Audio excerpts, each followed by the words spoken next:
This one here is a member of the hawk owl family. He's timber. And if you listen, one more. There we go. You might be able to work out why this one is called a barking owl. There we go. Very similar call to a dog barking. But what adaptations do owls have? They still see 35 times better than you and I. They have amazing eyesight. They also have some pretty spectacular hearing. He turns his head around quite a lot. Owls have what we call lopsided. He turns his head around quite a lot. Sometimes it looks like he turns his head all the way around.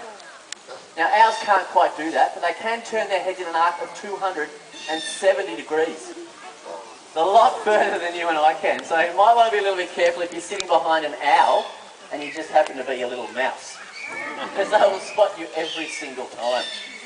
Now, owls are also capable of silent flight. They have frayed flight feathers and tiny down hairs on the underside of their wings. It allows them to glide nice and smoothly through the air without making any noise at all, so they can sneak up on their prey.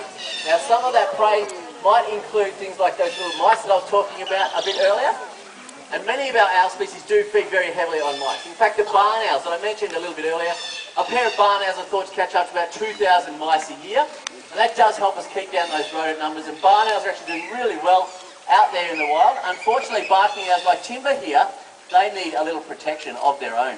So what barn owls is our shyest bird.